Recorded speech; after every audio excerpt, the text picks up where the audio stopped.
The following story takes place after the events of the novel Shadowbound. This is non-canon. The cycle closes yet again, and so too does the magic cone. Jake flips the sign, broom already in hand, as Kimberly gathers the empty ice cream tubs. Just because they're no longer serving customers doesn't mean that their work is over. Especially not for Kimberly. A being had come in earlier that cycle to request a special order for an upcoming birth celebration. The list isn't long, thank the stars, but it's still a huge hassle. The important part is the timing. She doesn't want all the ice cream to melt before they're even picked up. Lost in thought, she trudges her armful of empty tubs into the back room. "Do you need any help with that?" Ethan asks. He's posted in the darkest corner of the room, a book open in his hand. She can just barely see his eyes staring at her expectantly. She knew he was a reader, but this is the first time she's actually seen him with something other than a school textbook. "No, I got it," Kimberly replies. Ethan nods and returns to his reading. She approaches her large sink and sets the tubs aside, reaching for the tap to begin filling it with water. "Hey Ethan, have you ever had a birth celebration?" she asks as she waits for the sink to fill. "Why are you asking?" the husk inquires, his gaze transfixed on his book. "We got a special order for a birth celebration earlier, and it just occurred to me that we've never had one for you." Ethan closes his eyes for a moment. "No, I don't even have one." "Really? But we are created in age with time. There is no birth to celebrate among the fragments." He raises his arms and lowers his head to shield his face from her view. His cold assertion makes Kimberly feel sad for him. Free at last, with nothing exciting to look forward to. Not even a cycle to celebrate, well, himself. The gears in her head start to turn. Wouldn't it be nice to throw him a little party? He's done so much already. He deserves a celebration at least. "I'm back," Amber's light chime announces, the distant tingle of the front door's bell her backdrop. Kimberly can't help but perk up with excitement. Perfect timing. Kimberly rushes out to the front. Amber is letting herself behind the counter, a basket full of fruit swinging merrily in her hands. Ingredients for Kimberly's cold treats. "Here," Kimberly speaks, stepping forward. She plucks the basket from the healer's hands and smoothly slides it under the counter. Then, with a smile, she extends her arms to guide Amber back to the other side, much to the healer's confusion. Hey, Amber stammers. "What? Jake, step outside for a moment," Kimberly says, gesturing for her two employees to head to the front door. Jake nods, regarding her with a curious gaze as he quickly sets his broom aside. The little bell rings as the three step out into the chill of the oncoming evening. "Boss?"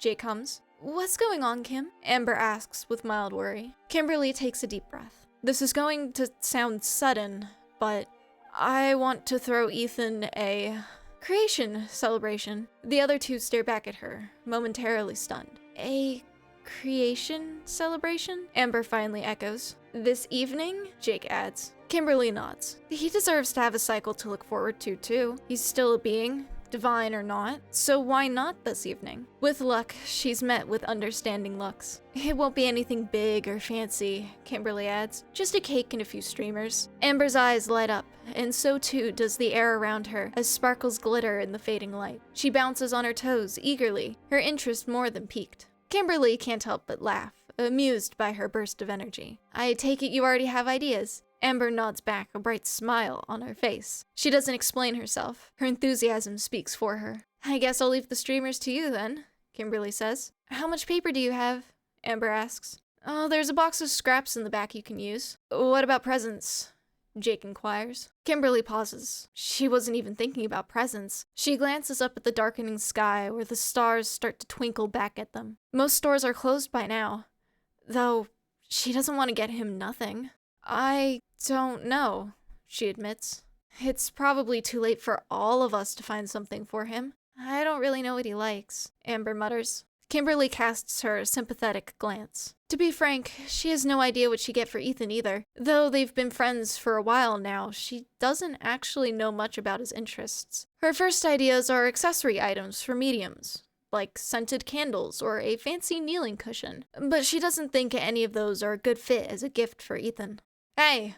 Snapped from their thoughts, the group spins around to face the being that called. Blaze tromps down the straightway with a stormy scowl, hands shoved deep in his pockets. His goggles can't hide his sharp glare as he approaches. Hi, Blaze. Kimberly greets him with some lingering cheer. Where's Ethan? The naturist butts in. When he receives no reply, he turns to look into the shop, grumbling, we were supposed to meet up. Oh, Kimberly hums. Well, we're actually trying to throw him a little party this evening. Blaze turns back to Kimberly, an eyebrow arched high in confusion. A party? Now? The three wizards nod back at him. We were just talking about presents, Kimberly adds. Jake snaps his fingers, and a flurry of embers curl their way up into the cold evening air. Hey, you know Ethan better than us. What does he like? Blaze stands before the group quietly, taken aback by the sudden question. Jake is right, though.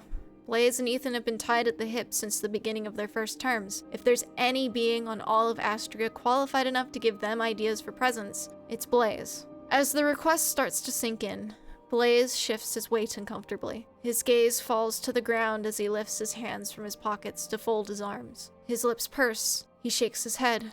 The longer the silence drags on, the more upset he grows. To be fair, Amber speaks up, none of us knew he was a fragment shadow. His mouth stiffens, taking in her words. It takes him another long moment of contemplation before he says, he likes to learn. His latest fascination has been the Great War. He's a bit of a foodie, too. I don't know how he'll react to presents, though. What do you mean? Kimberly asks. He's never expressed much interest in owning things, Blaze answers. I've seen his dorm before. All he has is school-issued furniture. If you plan on getting him anything, it better be something he'll actually want to keep around. The others are silent as they contemplate Blaze's answer. I like the idea of throwing him a party, the naturist adds, but I wouldn't worry about presents. He's perfectly happy spending time with us. That's all he really wants. I still want to get him something small, Jake replies. It could be from all of us. The others nod in approval.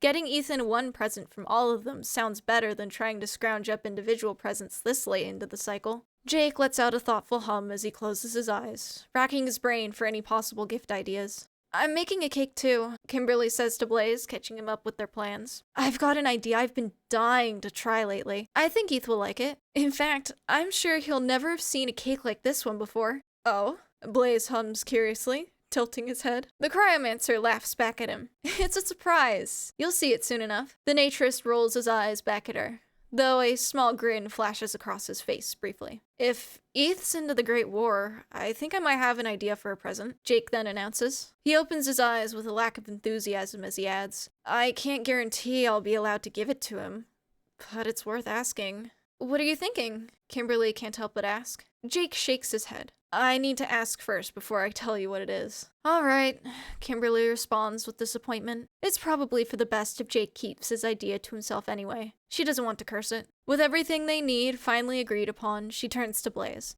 Can you keep Ethan distracted while we're setting things up? The naturist nods, giving her a confident grin. Just leave him to me. Kimberly waves eagerly back towards the shop.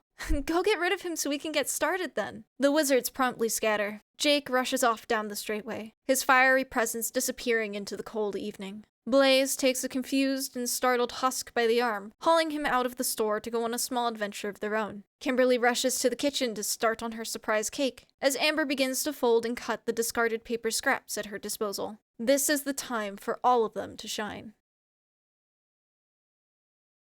The light has completely faded from the sky by now, bathing the island in the glory of the stars that sparkle with untouchable beauty. Ethan holds his hat in place on his head as he stares at the sky, keeping Blaze in the corner of his eye to avoid wandering off. They seem much brighter now. Maybe it's because he's finally allowed to enjoy them again. You never took me as a stargazer, Blaze comments. I avoided being out at dark for a long time, Ethan replies. Shadow swirls within him, unsettled by his statement, knowing full well the reason behind it. He pats his chest in an attempt to comfort it. You have a favorite spot? Blaze asks. We have a few, Ethan answers. He brings his attention back down to Asandra as his neck starts to ache. Every time he blinks, the starry night sky flashes before him, dancing across the quiet straightway. Late-night restaurants fill the air with delicious smells that make Shadows stare at them longingly, its gaze a pair of cold pinpricks that dance across Ethan's body. So what was the holdup? Blaze inquires as they stroll, his gaze fixed on the street ahead.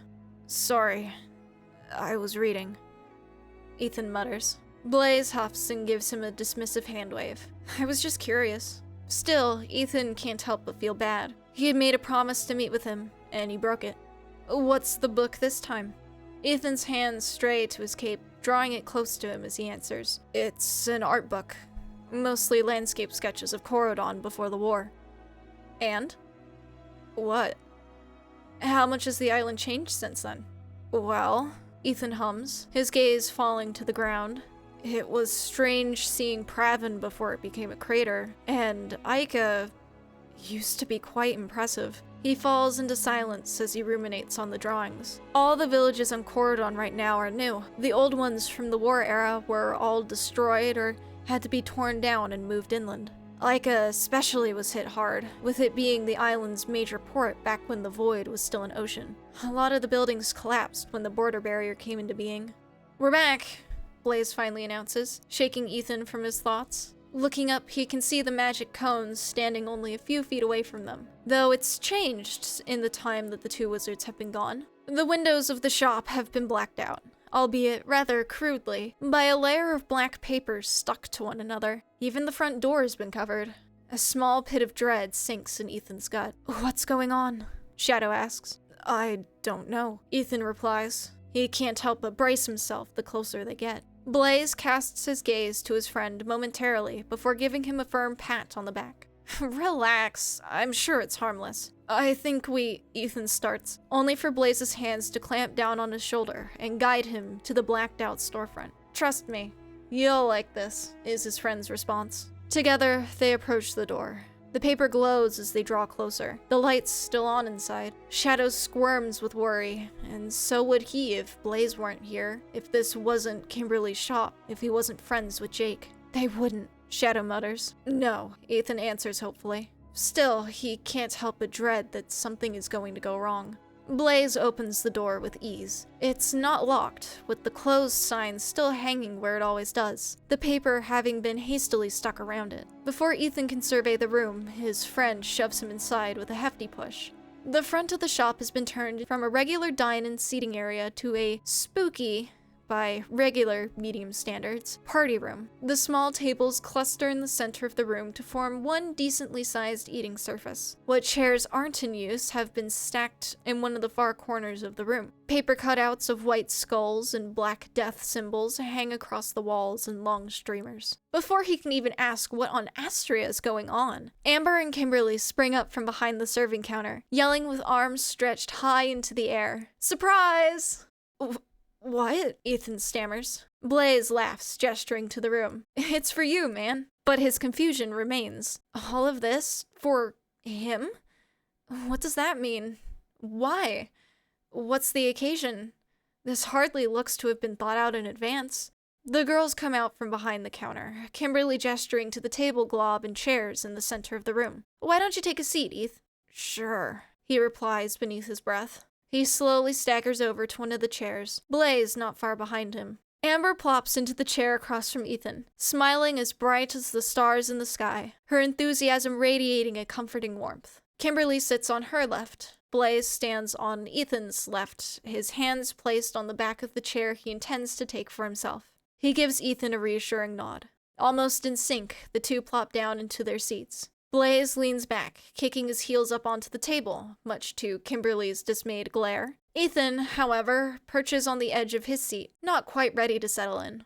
What's going on? He finally asks. The question comes out more accusatory than he intended. Thankfully, it doesn't seem to make the moods of his friends waver. I was thinking, Kimberly replies merrily, throwing her arms out wide. Since we've never had a creation celebration for you, why not throw you one? He can't help but chuckle in amusement. A creation celebration, she says. What an interesting way to frame it. What is he supposed to say back? He doesn't want to dismiss the efforts of his friends. He also doesn't believe that they needed to do, any of this. Especially not for him. Where's Jake? He inquires instead. It's odd to have a party without him present. He's not back yet, Kimberly replies with a shrug. He didn't say it'd take him this long. What's he doing? That's a surprise, Eth. He only nods back. His eyes wander away from the table and his friends, searching for small talk to busy himself with. He turns to the room hastily decorated with paper symbols. Did you decorate, Kim? Kimberly shakes her head, waving a hand to Amber. Nope, Amber was the one in charge of that. The healer shrinks in her seat ever so slightly and blushes. Do you like it? She asks quietly. Ethan takes one more look around the room. To be frank, he's seen this sort of decoration many times before, but it's not like he's going to say that. Just because it isn't anything new doesn't mean he can't appreciate it for what it is. A pair of cold hands clamp down on his shoulders as Shadow materializes behind him at last, an air of happiness radiating from it. It's already taken a liking to the idea of a party being thrown in their honor. I do, it answers. Amber smiles back at it thankfully. What about you, Blaze? Ethan asks. What about me? He chuckles, giving Ethan a good punch on the arm. I was the distraction. Ethan can't help but smile along, because of course he was. Slowly but surely, he starts to unwind. The weight of his cape presses his shoulders down as he shifts in his chair, trying to relax. If it's just a party, there's no reason to be so guarded around his friends. It seems like all they're waiting on now is Jake. Oh, there he is, Kimberly suddenly announces, just as the little bell rings of the new arrival. She rises from her seat as Ethan spins around to greet his friend. Only Jake hasn't come back alone. Asna! Ethan exclaims in surprise. The head healer stands in front of the doorway, his bent ears bouncing straight up now that he's past the frame. A small rectangular object is held gingerly in his hands as he gives the gathering of young wizards a quick once-over. Jake stands off to the side with a proud grin on his face. I heard you were having a celebration, Throne, he says, finally stepping forward. I guess so, Ethan answers slowly. The old Fenny holds the object out to him. This is for you. Seeing no other option, Ethan takes the object from the Fenny. It's surprisingly weighty in his hands, despite its small size. Whatever it is has been wrapped in a length of red cloth, held together by a silver string. He can only smile and shake his head as he unties the knot. Even the present must have been unplanned. He parts the cloth to find a leather-bound book beneath it. Curious, he picks it up and inspects it. Is this a novel for him to read? A blank journal for him to use? A simple brown string holds the cover closed, squishing the pages held within. There's so many of them crammed into this little thing, he's surprised that the book isn't bulging. He fumbles with the second knot, which unties much harder than the silver one. It's an old knot, a stiff string. The book itself smells musty, he notices, thick with the dust of old age. It only makes him more intrigued as to what it is. The stiff string falls away, and the pages spring up as they are freed. Ethan wastes no time turning to the opening page. The transcribed journal of Captain Edwin is handwritten in flowing black ink. Time seems to stop as he sits there, staring at the eloquent title. His jaw almost drops. Asna still stands before him, hands folded behind his back. The calming glow of the head healer negates much of Ethan's shock. It takes a while for Ethan to find his voice again. How? He breathes at last. He looks up to meet Asna's eyes, searching for answers. What is it? Shadow asks, peering down at the book over Ethan's shoulder. Captain Edwin was friends with the General of Illusion, Ethan explains, but the contents of his journal were only ever transcribed for those that the General trusted. There aren't many copies of it. Oh, it hums, not seeming to sense the weight of the matter. How on Astria did Asna manage to get his hands on this? Sure, he's old, but... The head healer lets slip one of his rare smiles, a ray of warm light beaming down on the astonished husk. I thought you'd get more use out of it than I ever have. Jake's chest puffs out with pride. I can keep it? Ethan stammers. Asna nods. He looks back down at the journal once more, his fingers stumbling to find the first page. He can't wait to start reading. Hey, Kimberly huffs, drawing the attention of the gathered beings. Don't you want to have cake first? Cake? Shadow asks, its eyes practically sparkling at the prospect of devouring a sweet treat. One moment, the cryomancer says. She skips around to the backside of the serving counter and dips her hands into the icebox where her ice cream tubs are kept for the customer's viewing pleasure. After a moment of fiddling with whatever's inside, she slowly lifts into view what appears to indeed be a circular cake. She hefts it to the table, placing it down in front of Ethan and Shadow with a wide smile. A knife rests on the side of the platter, clearly intended to be used for cutting. Staring at it up close, there's something off about this cake. It glistens back at him, but that's not frosting. Dare he say it appears wet. Well, Eth? Kimberly asks, giving him a nudge. You get the first slice. Ethan is almost speechless. It looks so delicious that it doesn't seem real. Is all of this really for us? Shadow asks as it, too, eyes the suspicious cake. Yes, he replies. Spending time with his best friend. Sitting in a room surrounded by handcrafted decorations. Being gifted a rare book. And now presented with a cake he's never seen before. All the while being surrounded by the beings he cares for the most. All this work. If you stare at it any longer, it'll start melting, Kimberly eventually warns. Melt? He can't help but echo. Kimberly nods back. It's a cake made out of ice cream, after all. A genuine, merry smile finally worms its way across Ethan's face as he raises the knife. It slides smoothly through the cake, the misty chill of the ice cream licking his fingers. Kimberly pushes forward a stack of small plates as he works to retrieve the first wedge. Asna pulls up an extra chair, inviting himself to the table, as Kimberly passes around the slices of cake as Ethan cuts them. He doesn't mind the Fenny's presence. He would have asked Asna to stay anyway. This looks delicious, Kim, Amber comments in awe. Kimberly grins back at her and gestures to Ethan. We should let him take the first bite. All eyes turn once more to Ethan expectantly. A small, nervous chuckle escapes Ethan's mouth as he reaches for his fork. It stabs through the cake with ease, as though the slice were made of air.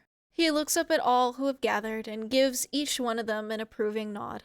Thank you, he says, right from the core of his being. He turns to Shadow, who smiles back at him with its own bite at the ready. They reach out and tap their forks together before taking a taste of Kimberly's gift in unison. Here's to us. Lucre stares out at the dark horizon as the cold night air washes over the dunes. Guards patrol the palace walls not far away from his balcony, their torches flickering in the night, thin wisps of smoke trailing off into the sky above. Despite the cold, he fights back the urge to sleep as best he can. In part, this is training. He also doesn't want to go to bed just yet. He's waiting for someone to pay him a visit first. What a night, huh? A voice asks from behind. Lucre turns with a smile as Ethan steps from the shadows. His cape flutters behind him, waving back at the Cerberus in greeting. Hello! Lucre greets him. The husk walks right up to the balcony railing and leans forward, eyes on the sky above. The stars sparkle and dance, making his onyx eyes glow with the warmth of life. How hungry are you? Ethan eventually asks. Lucre blinks back, mildly confused. What an interesting way to start a conversation. A little, Lucre replies. Why? Ethan laughs back. He straightens and holds out a hand. The darkness of night rushes to his wordless call, and in a puff of black smoke, a plate appears in his palm, complete with a fork and what looks to be a slice of cake. He holds it out to Lucre expectantly. For me? Lucre asks. Ethan simply nods back. He takes the plate and fork from his hand. The plate itself is chilly as he holds it, with some strange, ghostly mist rolling from the cake. Is this normal for wizard cake to do? He can't help but wonder as he drives the fork into it, more than ready to give it a taste. The cake is cold on his tongue, akin to that ice cream that Kimby makes, and very sweet too. He can taste a tinge of fruit somewhere in there as the cake rapidly melts in his mouth, but he can't say what it could possibly be. It must be a wizard fruit. Still, he smiles in delight as he goes for a second bite. Whatever this cake is, it's delicious. You like it? Ethan asks. All of a sudden, he too holds a plate of his own. He has a bite poised on his fork, but he appears to be waiting for Lucre to answer before digging in himself. Lucre nods back vigorously. The husk can only laugh, and finally starts to eat his own treat. They turn back to the empty dunes and sparkling stars as they dine, enjoying each other's company.